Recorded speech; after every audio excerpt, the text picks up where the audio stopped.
do that. That bit's not going to work. Hi, everybody. Welcome to the Oregon Fan Show. I'm Dale Bliss from Otson Zoo. Our guest this morning is Ben R. from X. You know him better as the college football liaison. And we have his contact information at the bottom of the screen. Good morning, Ben. How are you?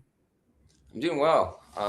It's early, but I'm awake and ready after, I've been getting into it with your fan base a little bit. They're not too happy with me, but I think it's going to be really, really fun and just kind of, talk about Oregon's football season and just talk about college football as a whole, which is going to be really awesome. Definitely. I'm looking forward to it too. Now, you are on Twitter. How do you pronounce your Twitter handle? I want to make sure I'm saying it right. Liaison, I was, but they only had an L. I mean, it's spelt wrong. So usually people come after me like, oh, it's spelt wrong, but it's liaison. Like it has actually because the movie Van Wilder, like the party liaison. That's kind of how I thought of it because one of my favorite movies is Van Wilder. Yeah, great flick. I like that. Ryan Reynolds' first start. It was fun. The guy who stays in college for 8 years, and who wouldn't want to be that guy? But I feel like it's like, in a lot of ways how I do things is kind of like the party liaison because it's like, he's not in the fraternity and has to go against a little bit of what people follow to do. Like, and I think in a lot of ways I try to stand up for the little guy a little bit. And so kind of like it's like that's how I try to do things, I guess. Be a leader, not a follower. I totally get it. Now, you've got an extensive background in college football. You know what you're talking about. I do. I absolutely do. And, getting to be at Temple, was really, really an awesome experience. And getting to coach with so many great guys all the way from Sean Bradley all the way to, guys that have played and, been there. Hassan Reddick, who was a walk-on, developed and, Deion Dawkins. I was there after a few of those guys. But I think today with the G5, you don't have that where those guys are going to stick around that are, where you can develop those guys, I think, where it's a real, like Ray Davis, for example, he played for us, he's on Buffalo. He got special teams player of the year in the NFL, but he went to Vanderbilt, then he went to Kentucky. And he actually is the most yards in history ever to play against Florida. And he played at Temple, and it's really, really hard for those schools that like what happened to the Temple program. Well, I think we had 8 guys leave, that year. And so in this day and age, it's really, really difficult for those schools to compete.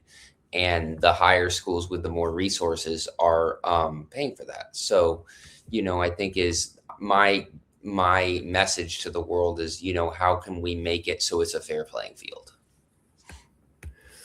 Interesting stuff. Now, you coach special teams at Temple. Is that correct? Yeah. I was an analyst. Yeah. All right. So you were on the staff in an analyst role. Were they paying you? I was not at Temple, but after I was. Yeah. I was D2 in the Valparaiso, and then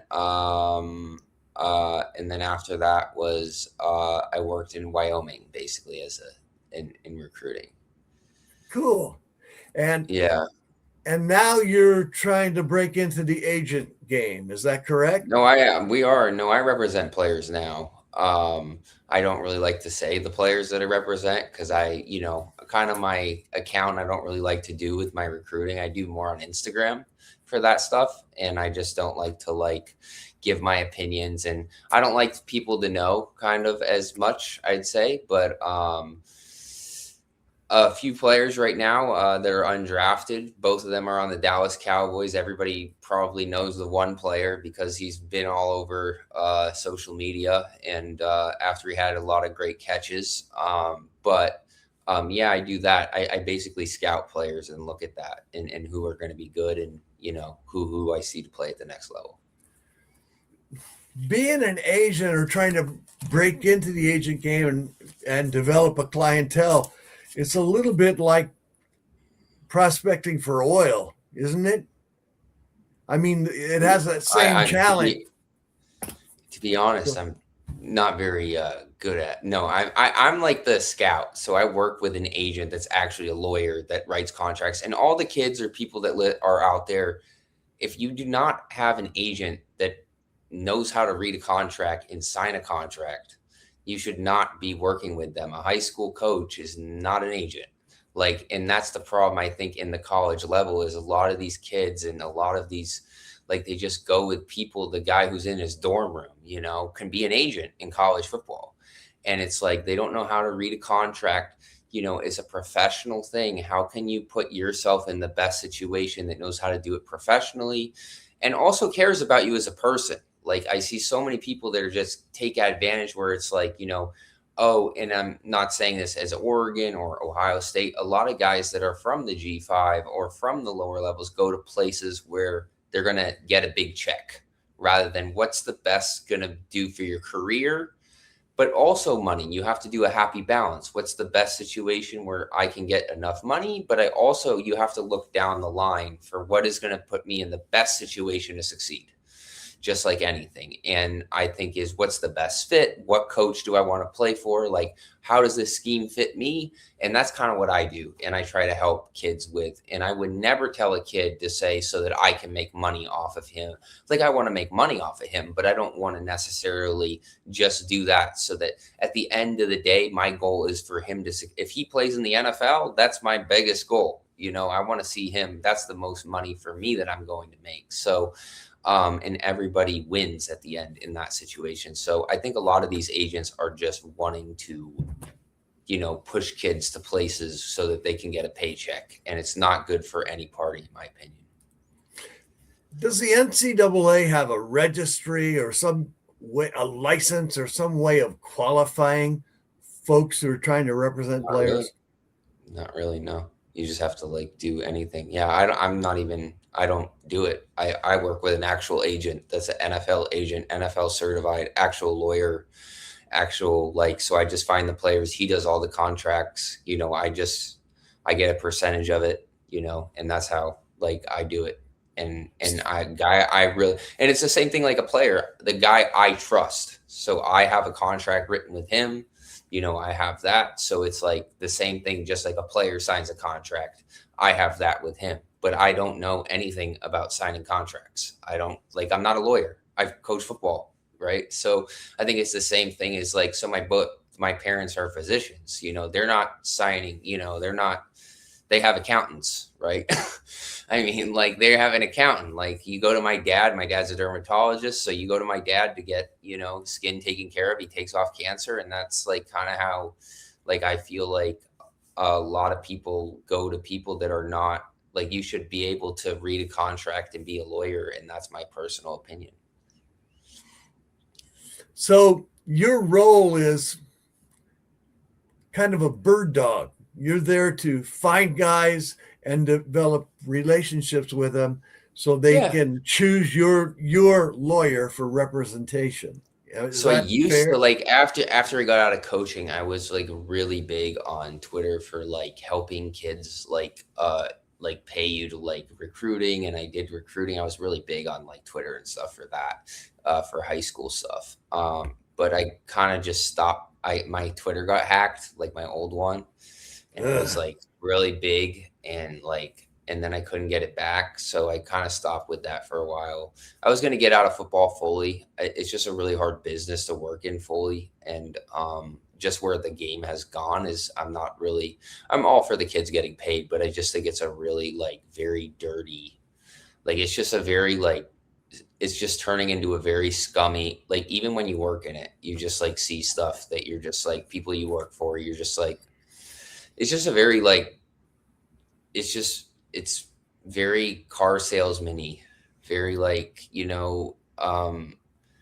how do I get a benefit from this? Very instead of and that's what I'm very big on is coaches who I grew up looking up to. I'm from Italian family. So my parents are Italian. So I grew up looking up to Coach Valvano, and Coach Valvano is one of my heroes. And just like, he just is like, when you see him, he's the most genuine person that cared about his kids. Like, and I think in a lot of ways that you come off as that, jokester or whatever, but he really cared, and I think at the end of the day, a lot of people look at Urban Meyer as this great head coach.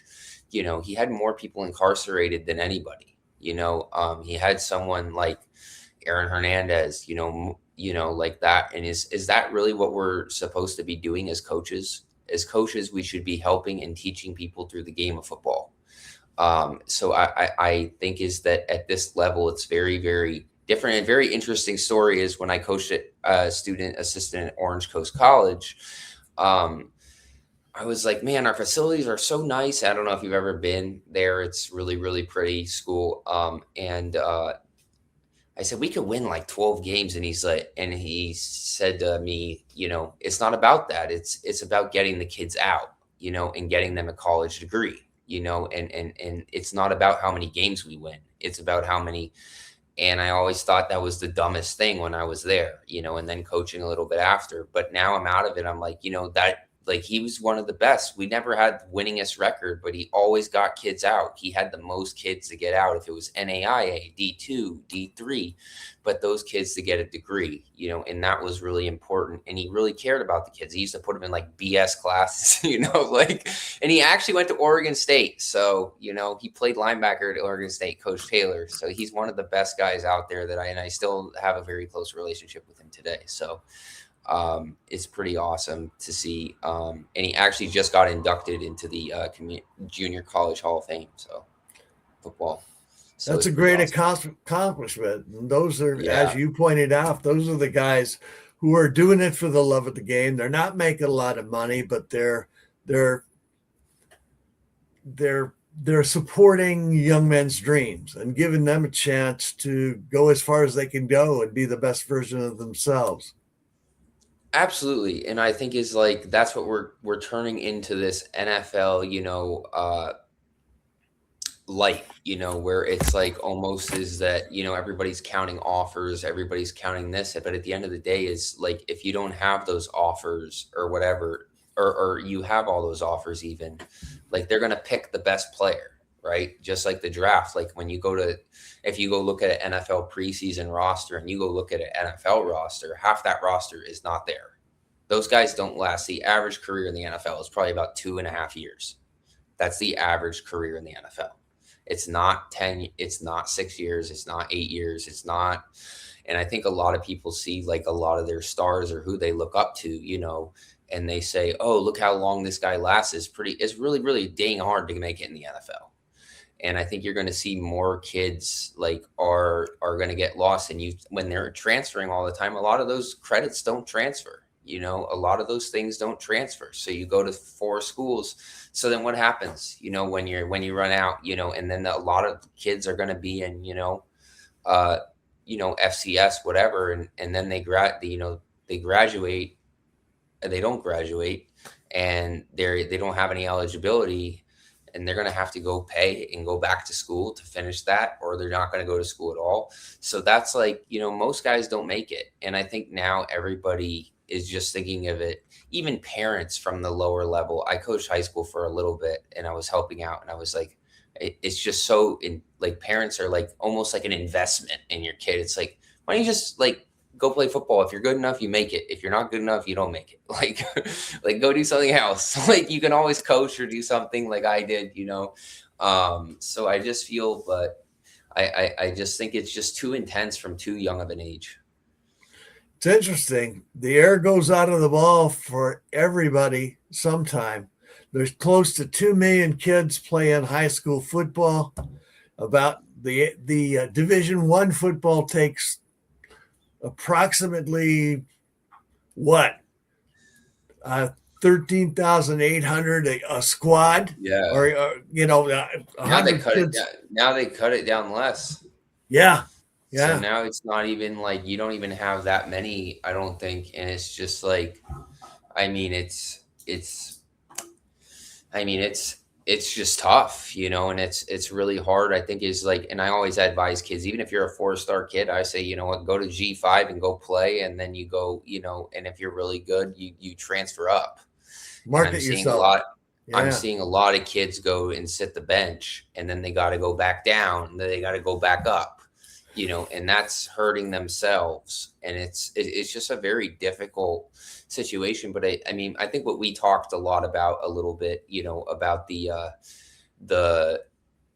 I think you have to make them employees, and that's kind of something that has to happen. So if you have contracts that are right now, you don't have real contracts because they're not employees. Somebody can come in and say, hey, oh, I don't really want to do that. And then you just leave. But it's because you can't really do anything. I guess Washington did it a little bit, but, and then, but look what happened at Miami and Duke with Mensah. Funny story. I was at Wyoming and I actually found him, and he had no offers at the time. And at Wyoming, they didn't want to, and he only had FCS offers, and he was from LA. And we need to offer, if we want to offer him, he needs to come up. And then he went to Tulane instead. And I'm still close with his quarterback coach today from home. And it's really awesome to see what he's doing. It's pretty cool, just to see a kid that just has a chip on his shoulders and, could win the Heisman next year. He has a really good chance in that offense, surrounded by that explosive talent, and he'll definitely play in some high-profile games. Ben, what's your educational background? I majored in international relations and Italian. Oh, wow. Where? Yeah. The team that has broken your hearts for years, the University of Arizona. Yeah, that's true. There's some 2007 in particular. There's some bad memories there. What about the fact that college football agents, an NFL agent takes 3 to 4% of a player's contract, and college football agents, or people who represent themselves as college football agents, take up to 20? Why? How does that happen? I don't do that. We don't do that. We do like 10 or less, usually 12 or less. I mean, if you want to do that, if someone comes up to you and says that, you shouldn't do that ever. I don't know why anybody would do that. But there are guys who do that. I mean, that's happening around the country. Yeah, I think to be honest, I think I don't really want to get and say bad things about bad people, but I'm pretty good at that. No, I'm kidding. No, I think I just think a lot of people are really someone that coached in the SEC, won't name names, that everybody thinks is the best to ever do it. I think he was a car salesman himself. I think that he was very, very good at, getting people to go and do things. And I feel like the whole business, I think everybody is taking advantage of everybody. I think the players are taking advantage of the schools. I think the schools are taking advantage of the players. I think the coaches are taking advantage of the players. I think and then the players are taking advantage also. So I think it's like everybody's taking advantage of everybody. It's almost like a bunch of when you throw some food with fish in the thing and all the fish go and everybody eats. It's a free for all where everybody has no rules. There's no rules, and everybody is going to do whatever they can to make a buck. And that's a real problem. And that's just in the NHL or in the NFL, you sign a contract, you're on a rookie contract, you can't say, I'm going to leave. I'm going to not play in the bowl game. You signed a contract, you play in the bowl game. This school put a lot of money into you. You can't say, I'm going to go to the NFL and I don't want to get hurt. You're already getting paid. And I have a big problem with that. At Arizona, we had a bunch of guys that sat out the bowl game when I went to San Diego here. And, we could have got a 10-win season if we put them in against SMU, and that's that, they're getting paid. They said they were going to leave or whatever, and they stayed, and that's awesome. But at the same time, you need to stay. If you're going to stay, and that needs to be written in those contracts. and I think is like I think we're just taking advantage of everything. And how can we fix this? We need to have some rules. We need to have somebody that needs to come in and needs to say, hey, this needs to happen. This needs to happen. I don't know if that's a salary cap. I don't know if that's a right now it's just a free for all. There's no rules. There's nothing. And it's almost like, for example, right now, Oregon hockey, club hockey, they're paying a lot of guys to go play club hockey at Oregon right now. Really? Or Oklahoma State too. Yeah, they do. Yeah, the Oregon club hockey is like really, really good right now. I'm a big hockey guy. So, but I'm just saying, is like with club hockey, there's no rules, right?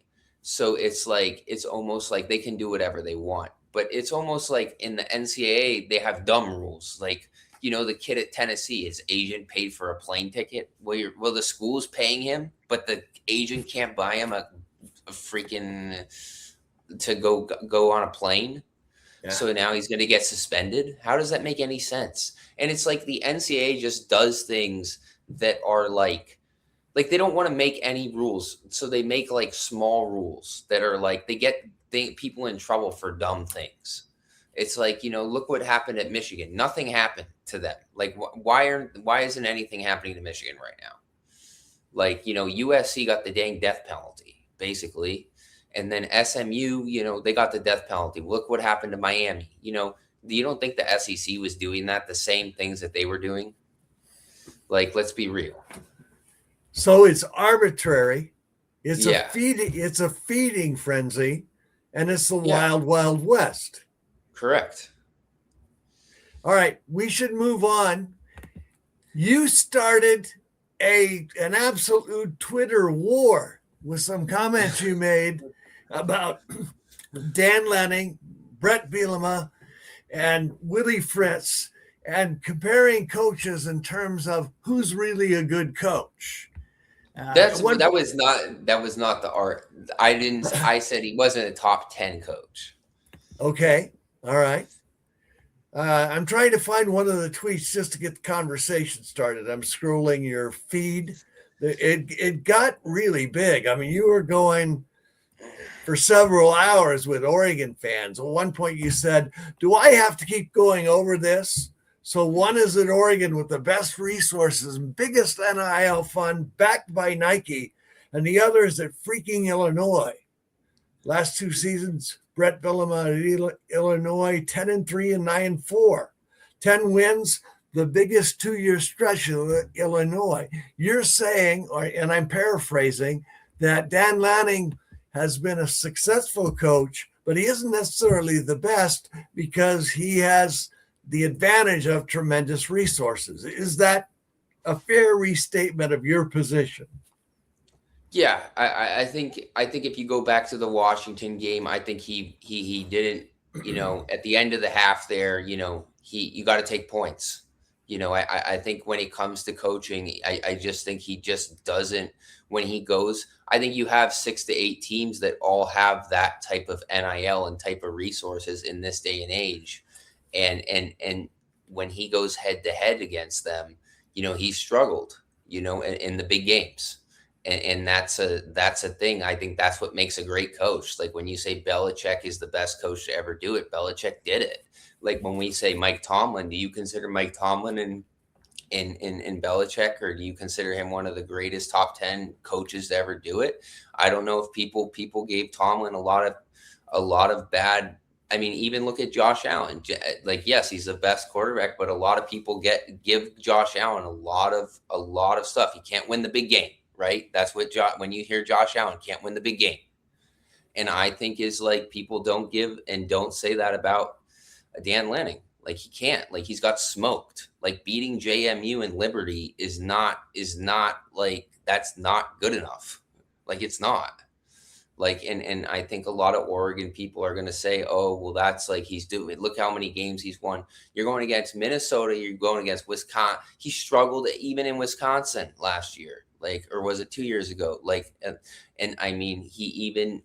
So I think is like when they played Washington a few years ago, they got beat twice, and if you want to go for that roster, Oregon's roster was much better than Washington's roster. If you want to go look at NFL talent. He let's go over that Washington game. He didn't. He at the end of the half, he did not take the points. Absolute momentum killer. I'm also a special teams guy, so I'm always going to say the second one, right there, he could have took points. That's 6 points right there that he left, plus the momentum at the end. And then when you punt, instead of punting, he goes for it again, and he gives the ball to Washington at the 40. What was it? The 45-yard line, and then Washington wins. And you're going to put your kicker out there. You think he's going to make that kick when you passed up on your kicker 3 times? You think he's going to go out there and hit that kick? Kicking is all mental. So that's like that game, I think, is just a huge one, against Ohio State, got smoked. And then again, against Indiana, the game was over before it even started. I mean, that out was, missed to the. I also don't think your quarterback is as good as people say. I mean, All right, you cannot go on. Yeah. This is my show. No, I'm kidding. You're doing great. I appreciate the clarity and the calm and the evidence-based argument you're presenting. And I appreciate you coming on this morning. I mean, you didn't have to come on with me at 5 a.m. in the morning. So I give you full credit for that. Now, I want to slow the argument down a little bit so we keep everybody involved and engaged. Ben, you're talking about the Oregon-Washington game from 2023 when Washington went on to play in the national championship regular season game in late October. Oregon loses by a field goal in Seattle, 36-33. And you're talking about a situation where the Ducks passed up some opportunities to get points and maybe got outplayed and outcoached a little bit in that game. Yeah, I mean, I think it's just like, I think a few games that he just, I mean, even if you look last year, I just think, like, who did they beat that was really a good opponent? Like Texas Tech. I mean, USC they lost to TCU. I mean, and like, who else did they beat? Penn State was awful. I mean, they didn't really play that many opponents. I mean, they lost to Indiana. They played them close, but I mean, that's not. I mean, if you want to be a blue blood or you want to be with all the, I don't think at Oregon you say I want to play them close. I think Idaho outcoached. I think Idaho outcoached Coach, which I've said. Jason Eck and Idaho had a great game against Dan Lanning in 2024. Now, in that Washington game you're talking about, the Ducks were 0 for 3 on fourth down. So there were definitely some issues. Now, to be fair, Dan Lanning is 40 years old. How old are you? But 32. But that's like right. Also okay. All right. That's fine.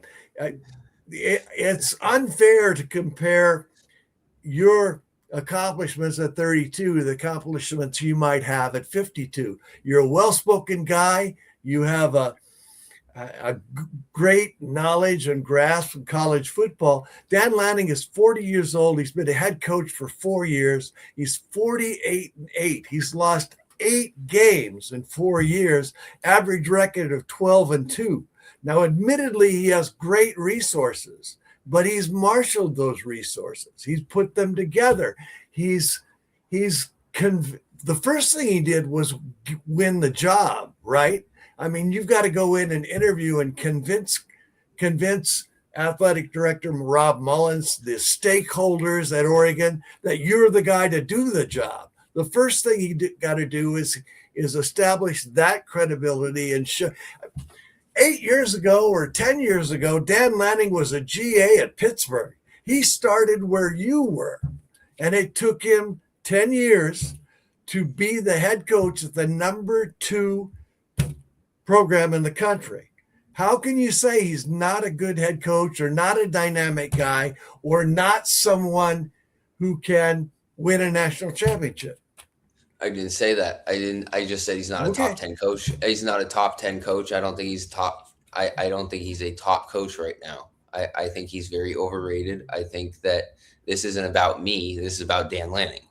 Fair So I enough. don't care. I mean, it's the same thing with defensive backs. Like everybody wants to say, oh, well, Surratt, when he was out there with the freshman DBs on him, he's only a freshman. Well, who puts the team together? Like there's a transfer portal. Like if you want to go, this isn't 2002. If you want to go in, whose fault is that? Like you got two freshman DBs out there. You can't go find a Surratt, a guy from FCS. I mean, you can't do that. Like, so at the same time is like, okay, like, oh, it's going to be, and I have a big problem with USC. People say that, oh, we're still building something. We're still building. Look at the recruiting classes. Look, you've been saying that since you lost to Tulane. You should never lose to Tulane.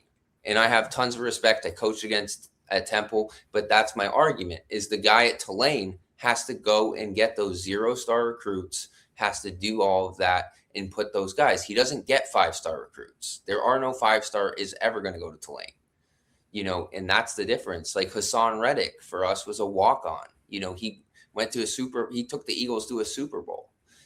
So Deion Dawkins, 0-star recruit, like maybe like 2-star, so those guys are like, just are like, we don't have that. And we still so it's a different game where you have 5-star. And if people don't recruit stars and are like, okay, like this is this, like if you watched, and I'm going to get people mad at me, but like you watch Raiola. I mean, Raiola is not, PJ Walker is 10,000 times better than Raiola for Coach Rule's quarterbacks when you watched him at Temple when they went 7-0.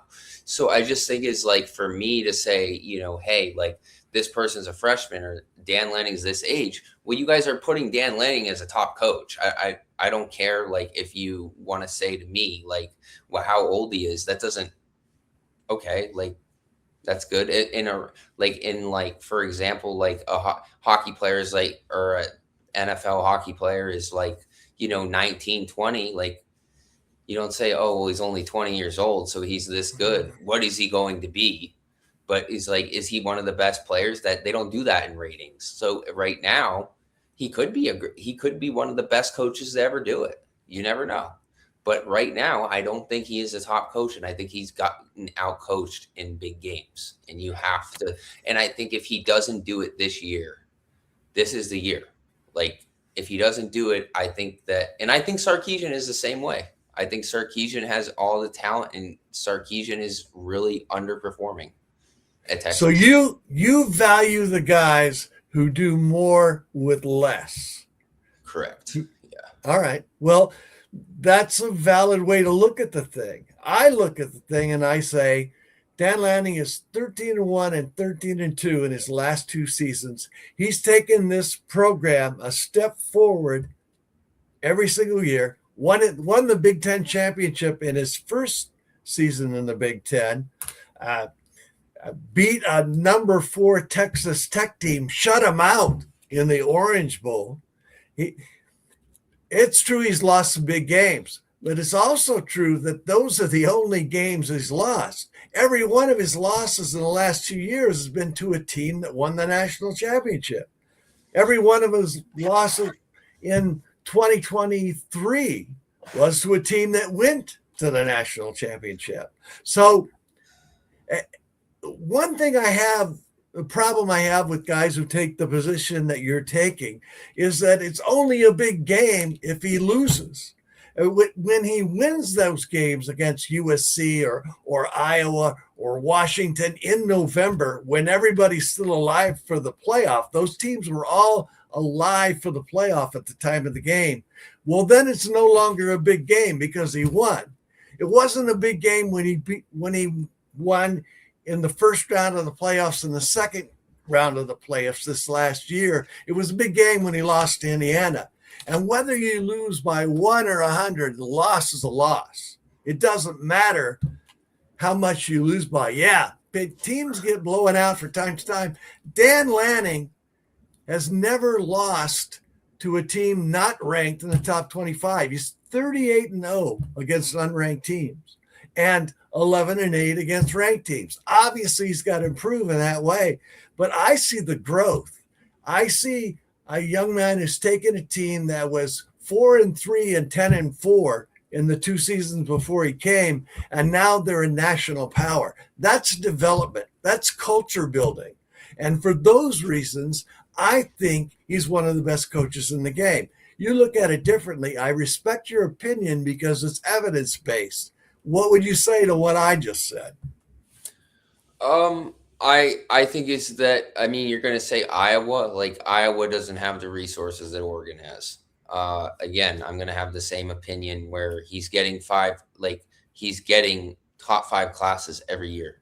But part of a And that, coach's job, a big part of a coach's job, is to develop and find and foster those resources. You but say, okay, well, he's got more resources, but he has more resources because he's Dan Lanning. He's recruited 4 straight top 5 classes. The guys who preceded him did not, at the same university with the same resources.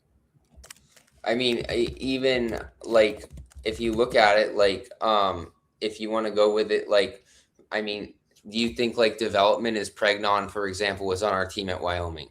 Sure. I mean, he was there for 2 years and we developed him. Then he went to USC. Then he went to Oregon. I mean, and then you got the guy from Purdue last year. How is Purdue going to ever play with Oregon if if you can go and just buy that player, their best player? I'm asking. If you're going to go to Minnesota, their best safety, and just take their player, I mean, is that really fair? Is that really like, do you like imagine if the Ducks just went up to Edmond and said, we're going to go buy Connor McDavid, and Connor McDavid leaves Edmonton? Do you think the Ducks versus Edmonton is a fair game? Probably not. So I understand and I respect your opinion, and I'm not trying to get at you, but I'm just you that's not really fair. Like if at Temple people are, we lost 7 players. Like we got like AK, who left our team, was a first round draft pick. He was there at Temple for 3 years and went to Penn State and he killed it in the Big Ten, and he became a first round draft pick. So is that Penn State's player or is that Temple? He's a Temple player. So that's like, so where I disagree with you totally is that, yeah, he might be a great motivator. He might be and that's awesome. But at the same time, you're stealing players. That's almost like going and saying, I'm going to take something.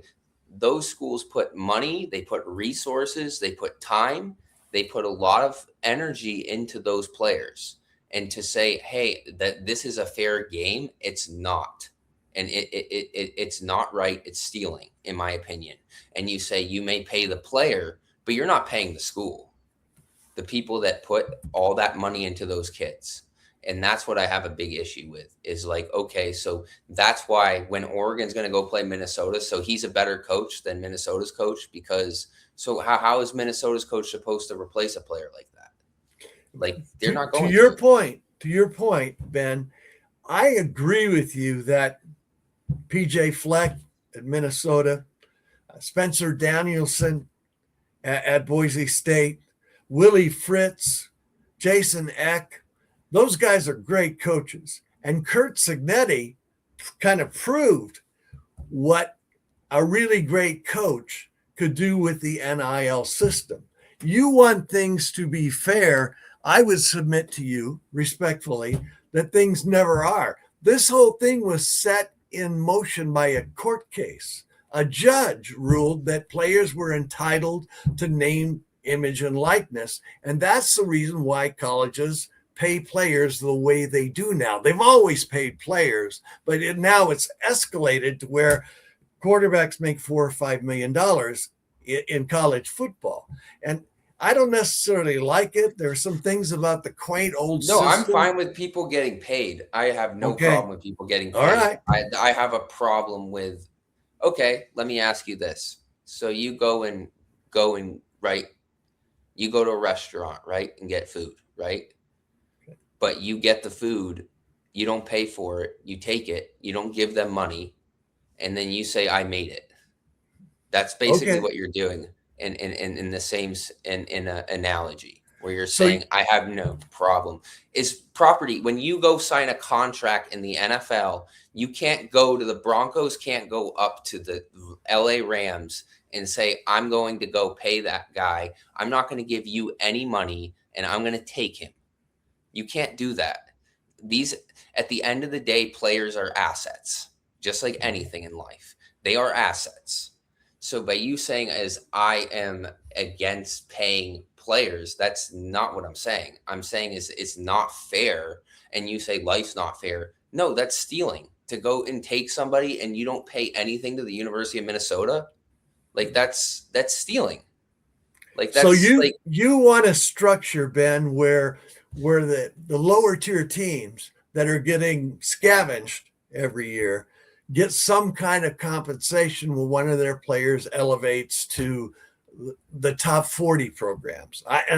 There's some merit to that. I think you're onto something with the idea that we can make college football more interesting, more fun, more entertaining, and lift all boats if there was some structure in place where Minnesota got compensated for losing Coy Parrish. That doesn't exist now, but you're saying it ought to. okay, let me ask you this. So when your last coach left for Miami, there was something Yeah, called a buyout, correct? correct. They not buy him out? They had They to pay did. Oregon. They had to pay Oregon something, correct? Mhm. He didn't just say I'm going to leave. He was under a contract that said I will the University of Miami is going to pay something to the University of Oregon. When Coach Fish left Arizona, Washington paid him something. He didn't say I'm going to get up and leave and nothing happens. Why is it Forget, okay? They're forget, assets. Coaches are assets. agree. Now, to make that sort of system like you're proposing work, there'd have to be some kind of collective bargaining agreement between You schools got to and make a players. you got to make no you got to make them employees. Yeah, That's what needs to happen. But at the same time, you don't the big schools don't want to make them employees, because if they make them employees, then if you say the Boise State signs the guy for 2 years or 3 years, then Oregon can't go up and say, or not just Oregon. I'm not just singling, and that's the thing. I'm not singling out just Dan Lanning. I think there's a lot of overrated. I think Texas Tech's coach is way overrated. I think Sark is overrated. I mean, Texas Tech lost to Wyoming before everything was like before the big guys started putting money and all the talent in this team, and they were average, below average. Last season was their first like multi-win season since '09. So it's not just Dan Lanning that I'm going after or whatever. I just like to enlighten people that it's more difficult to do what Tulane did and go and have the biggest turnaround in college football history and go beat USC at Tulane. I mean, that's unbelievable. And I think a lot of people are like, oh, well, you didn't go to the play. They got killed in the playoff. And it's like stupid. It's like, yeah, they don't have the resources because they're getting players stolen. So it's like it's not really a good argument. It's like even Alabama's coach when he was at Fresno State and he went up to Autzen, they played a heck of a game. they did. Fresno State, and they almost won. They should have won that game. So I mean, I just think is they beat UCLA. That's like the most 10-win teams 4 times in the state of California right now are in the last decade are San Diego State and Fresno State, not USC. So, I mean, that's pretty unbelievable. And I think a lot of people look down and and they're like, oh, they're in a lower. Well, they're competing against people that are in their same league. You know what? They don't have the resources USC has. You know what? They can't go compete against USC in this day and age. And and I feel like people take away from these schools just because they're not Oregon or they're not whatever. It's like, South Dakota State, they're not whatever. And it's like, go look at tight ends in the NFL from South Dakota State. And that's what Coach Eck, he did that. He developed those guys. They're pretty incredible. And I just like to be the small guy, I guess, and kind of be the voice that nobody and everybody wants to be talking heads at ESPN and just say the SEC is the best, this. And I think we need to get away from conferences. Like, I just think it's just everybody's in this league, 4 leagues, where it's like, and if you go back to 2007, You had the Big East, West Virginia, right? And then you had and then you had USC, you had ASU, you had Oregon in the Pac-10. Those were the top three. And then the Big 12, you had Texas, Oklahoma. So they were all spread out like the talent. So if you had a 12-team playoff back then, it would have worked. But now you have the Big 10, and it depends who comes down to the easiest schedule. Like it's like Wisconsin last year, their record was horrible. They had injuries and stuff, but I don't think they were as bad as people said they were. But they just had a really, really hard schedule. I think I think Lincoln's going to be in deep doo-doo this year just because the schedule is just so hard. I mean, I just don't see him coming out of that. But you never know. But like if you go look at UVA's schedule in the ACC, they don't play Miami. Their only hard ranked team they play preseason, I think, are Louisville and SMU. And so the problem with these supersized conferences is that there's such vast disparity in schedules. Penn State has an incredibly easy schedule this year. Exactly. They'll go 10-2 without being a good team. Yeah, and then I think Iowa State's coach is a really good coach. I think he's another one that's a very underrated coach, and I think he's going to bring it. But my Temple Owls are going to go and whoop them on week 2. No, I'm kidding. But I just think there's so much. And now that the conference is not playing each other, so we're all going to have this argument where nobody knows, and we're just going to go play. Like I don't think the Anaheim Ducks can go play the freaking the AHL team. Like that's just not like to go make the playoffs. And that's just not how it should be done. It's like how we should do it. I personally think even in the start of the season is why don't we have Big 10, Big 12, and whoever wins the most game gets the most playoff spots, like head to head. And how you do it is like, okay, this conference won this, and you have to have more meaningful games. Who is going to want to watch college football of watching Delaware go play Penn State? Like, it's like, do you really want to watch 30-point games? Like, even Oregon, Boise. Like, do you really think Boise can play with Oregon? Come on. Like, it's not going to happen. The Ducks are 1-3 lifetime against the Broncos. They've never covered against Boise State. They've been out-coached by Chris Peterson and Spencer Danielson 4 times. Won the last time with a field goal in the last 3 seconds. You're very lucky that they won the kick return. I don't know how that was a horrible kick. Yeah. Oh yeah. I mean, just go ahead. Go ahead. Well, no, please say what you're going to say. I just think is that Coach Peterson, like, it's just a different time. Like, it's just like, again, we're back to the same conversation. And it goes over and over where it's like he has guys for 4 years where he can develop, he can find 0-star recruits, and he can, develop those guys and then put a team together. Today, like at Boise State, you can't really, like, they have $1 million or $2 million, I think, is estimated on their roster. And you're going against a team that has, or $3 million, and you're going against a team that has $20 million. Even if you're like the guy from what's the baseball movie? The Oakland A's. Moneyball. Like, even if you're Moneyball, like in Moneyball, they didn't have $3 million versus $20 million. Like, I mean, like, come on. Like, that's $17 million more in money. How can he? And it's like, people are going to say, oh, how can they? Yeah, you can't compete. Like, you can't. It's a different level. It's a different thing. It was like Tulane was really good last year.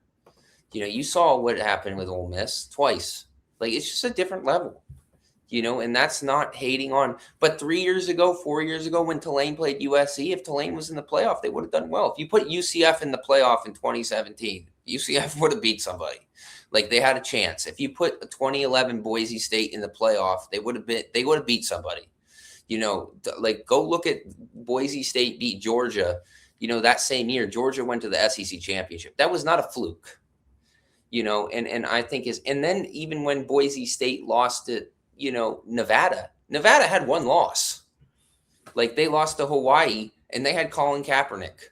Colin Kaepernick was pretty dang good for the freaking 49ers, and he I think a lot of people get that misconception that today is like, oh, the G5, like, well, it's really hard to like, the guy who led the SEC in sacks or was second in sacks is, he's from Bowling Green, so it's like how can these schools, and you said, and I use Minnesota as an example, but these smaller schools cannot replace a guy like that.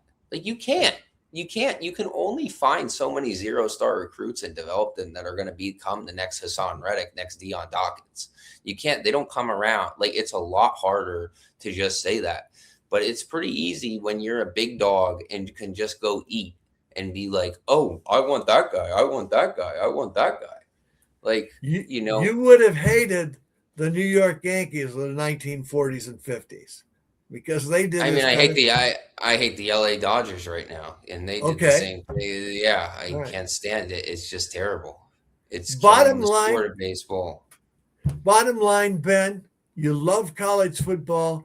You're informed. Yeah. You have a unique perspective, and for that reason, I'm really grateful that you came on our show and just said your piece. That I think that's fantastic.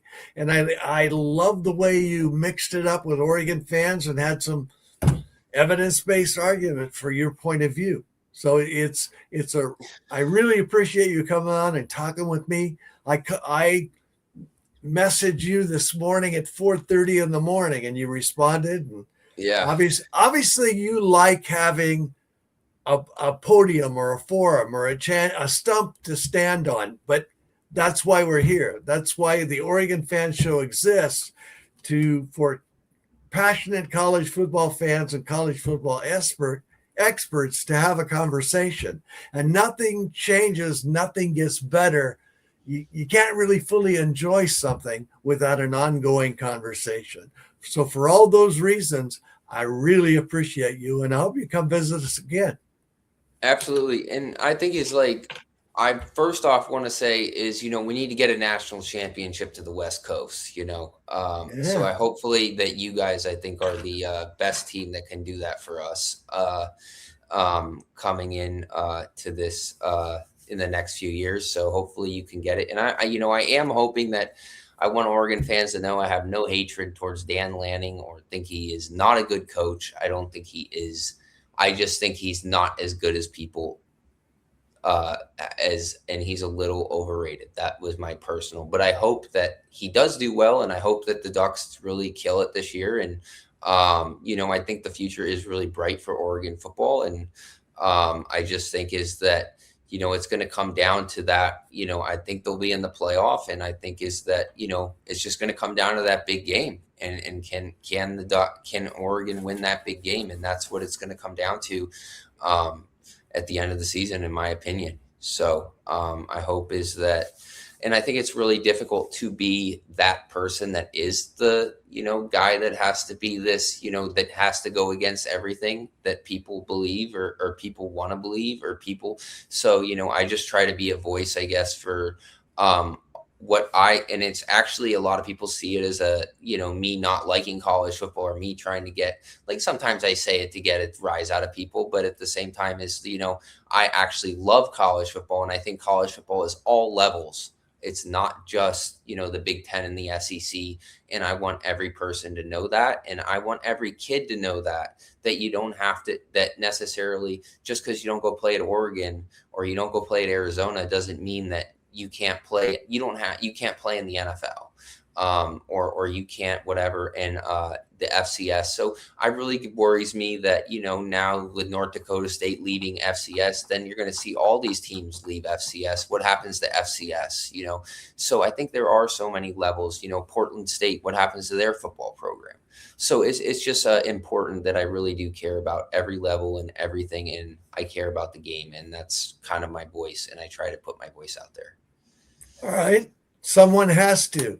You're a contrarian, and the world needs contrarians. Without contrarians, nothing changes, and everyone just assumes that the conventional wisdom is the only wisdom. So I appreciate you for that. Let me ask you this as we go. If Dan Lanning wins a national championship in 2026, if he takes this uber talented team all the way to Allegiant Stadium in Las Vegas, Will you sit Is that where the down with national me? championship? Is that where the Yeah. national championship? Now, let I'll me go finish over. my question. Let me finish my Okay, go. question.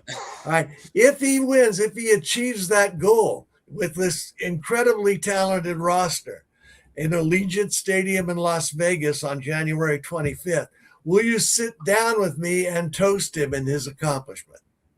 Absolutely. I mean, I think he's had a lot of accomplishments already. I mean, I think I mean, I don't take that away from him at all. I mean, I think is like, especially how he started, getting smoked by Georgia, in that first game and where I don't take it away at all, even when 2013, when he was at, ASU and, I mean, he built a lot of that defense and then the Memphis, I coached against the Memphis and, a lot of people don't know, Florida State staff, they're all from Memphis and now the Arkansas staff, they're all like that, all the defense they run, a lot of those guys is, that's Dan Lanning and everything. And he's really a great coach. And so Yeah. it's not just by me saying he's not a top 10, top 15 coach doesn't mean that doesn't mean that I take anything away. And he definitely is called, he'll definitely, accomplish a lot more I'll ever accomplish in football. So, I mean, I think is like he's already done a lot, but I think is the ceiling also at Oregon is